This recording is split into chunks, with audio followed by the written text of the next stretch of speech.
Hey class, welcome to week 4. This is Katrina Berg, and I wanted to take just a minute or two to give you some highlights for the week and then talk a little bit more about identifying your market and tailoring your strategy. So let's get started.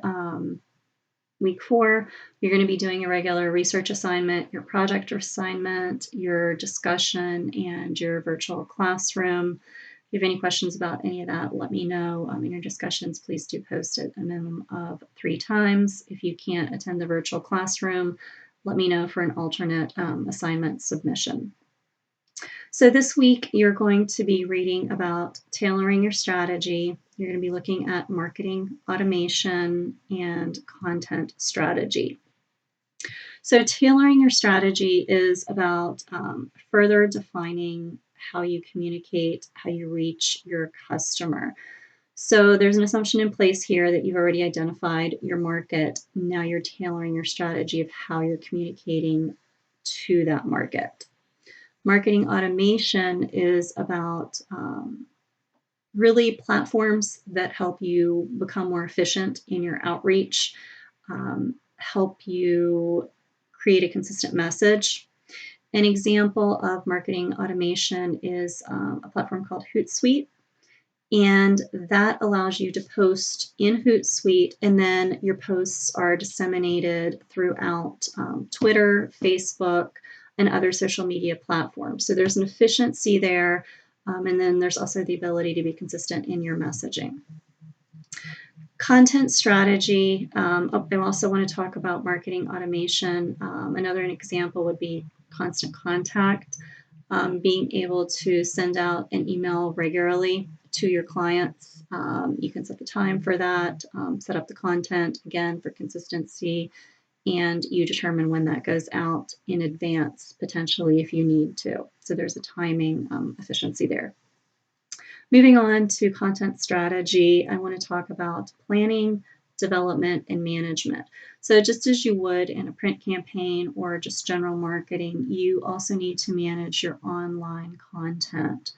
And that's making sure that the content is consistent, making sure that you're using the same verbiage, making sure that you're where you need to be online. So there's sort of an audit component there too. It's also part of management. But again, you're building that content strategy around everything that you're doing online in that e-commerce, e-marketing world.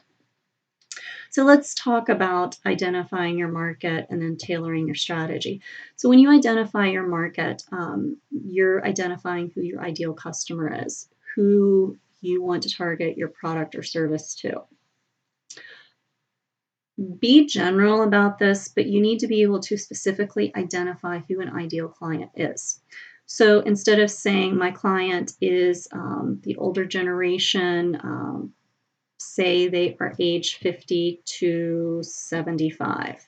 They have an income level of 50K plus. They have disposable income. They are active. They drive, maybe have a Ford truck in the driveway. They regularly go out to dinner 1 time a week, and they read the Wall Street Journal, let's say.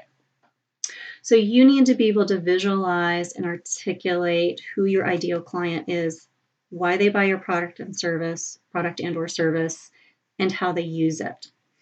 When you can get to that level, then you can really also work on tailoring your strategy to them. And what tailoring your strategy means is you're looking at such things as hyper-targeting. You're looking at making sure that you're using the same channels of communications that they would use. So for an example, there's an assumption in place that an older demographic, they're still probably reading the newspaper. This is all information that you can research and capture, and again, research, capture, buy that market information, whatever works for you and your company to get that information. But this is the value in data mining, is that you get to learn these things as well. Instead of making assumptions, the data is there behind it. Going back to communication, let's look at just making sure you're communicating the same verbiage, you're communicating in the same channel, that is via print, via text, via email, via social media. whatever it might be. And tailoring your strategy also can include such things as what's unique to your product or service for that particular customer. Don't forget about the personal touch too. Getting that feedback, giving them feedback, saying thanks for the purchase. Receiving feedback allows you to post that feedback online if the customer hasn't already done it. So make sure that you engage with them. Just go through those steps, and if you guys are having any problems or want to talk to me more about it, please let me know. Again, you need to be able to identify your market, identify your ideal consumer, and then work on tailoring your strategy in addition to the other tools that we talked about, which include marketing automation and content strategy, which is essentially the planning, development, and management. Let me know if you have questions. Again, class, have a great week. Thanks so much for listening.